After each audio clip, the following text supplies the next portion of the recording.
जय श्री हरि। स्वागत है आपका इस आध्यात्मिक और प्रेरणादायक यात्रा में। आज हम जानेंगे एक ऐसे बालक की कथा जिसने अपने अडिग निश्चय, भक्ति और तप से भगवान को प्राप्त किया। ध्रुव महाराज की अमर कथा।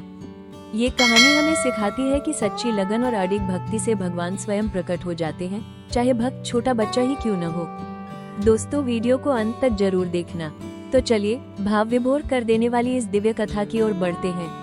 वीडियो शुरू करने से पहले अगर आप चैनल पर नए हैं तो सब्सक्राइब जरूर करें। वीडियो अच्छा लगे तो लाइक और शेयर भी करें। तो चलिए ध्रुव जी की कथा का प्रारंभ करते हैं। बहुत समय पहले की बात है।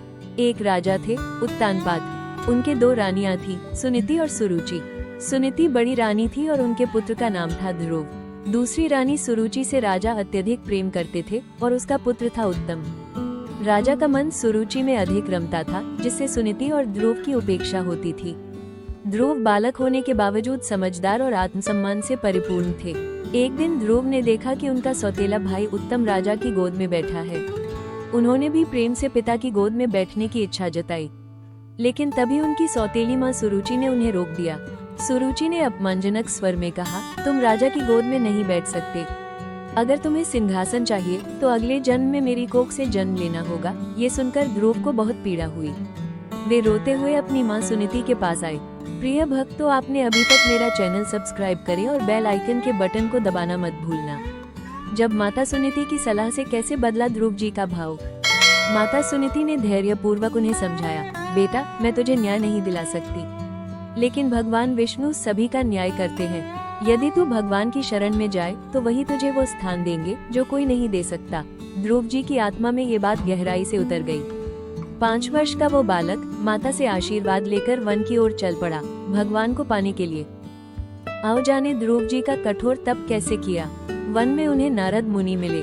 नारद जी ने पहले तो उन्हें रोका, बेटा तुम बहुत छोटे हो, अभी खेल कूद और पढ़ने की उम्र है। दोस्तों, आपने अभी तक चैनल को सब्सक्राइब नहीं किया है तो जल्दी से चैनल को सब्सक्राइब करें, बेल आइकन के बटन को दबाना मत भूलना। लेकिन ध्रुव का उत्तर अद्भुत था, हे मुनि, मुझे कोई खेल नहीं खेलना। जिसको मेरे पिता ने ठुकरा दिया, मैं उसे पाने नहीं, भगवान को पाने आया हूँ, जो सबसे बड़े पिता हैं। नारद जी यह सुनकर भाव विभोर हो गए। उन्होंने ध्रुव को भगवान नारायण का मंत्र दिया, ओम नमो भगवते वासुदेवाय। ध्रुव ने उसी मंत्र का जाप करते हुए मधुबन के वन में कठोर तपस्या शुरू की। पहले दिन केवल फल खाए, दूसरे महीने केवल जल पिया, फिर तीसरे महीने वायु पर निर्भर हो गए और अंत में बिना श्वास भी ध्यानस्थ हो गए। 6 महीने तक निरंतर भक्ति और तप से वे भगवान के साक्षात दर्शन के अधिकारी बन गए।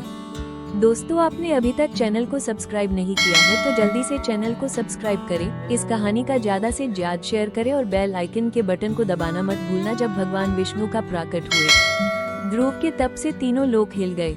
देवताओं ने भगवान से निवेदन किया कि इस बालक की भक्ति को स्वीकार करें। भगवान विष्णु स्वयं प्रकट हुए अपने 4 भुजाओं वाले दिव्य स्वरूप में। उन्होंने प्रेम पूर्वक ध्रुव से कहा, बेटा मैं तेरे तप और प्रेम से प्रसन्न हूँ, वर मांगो। ध्रुव भावुक हो गए। उन्होंने कहा, हे प्रभु, मैं कुछ नहीं चाहता, आपने दर्शन दे दिए, यही मेरा सबसे बड़ा वरदान है। भगवान मुस्कुराए और बोले, फिर भी मैं तुम्हें वो स्थान दूंगा जो किसी को नहीं मिला, एक अचल स्थान जिसे कोई छीन नहीं सकता।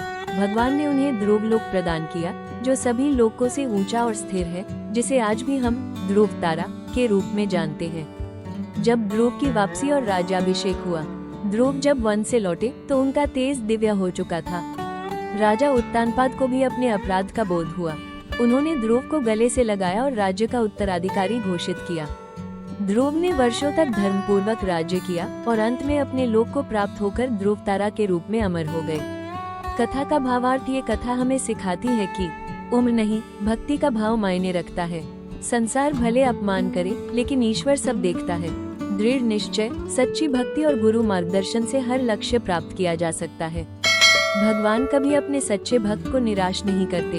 अगर आपको ये कथा भावुक और प्रेरणादायक लगी हो तो इस वीडियो को लाइक जरूर करें, अपने मित्रों और परिवार के साथ शेयर करें और चैनल को सब्सक्राइब करना न भूलें। जय श्री हरि, जय श्री नारायण, हरि बोल।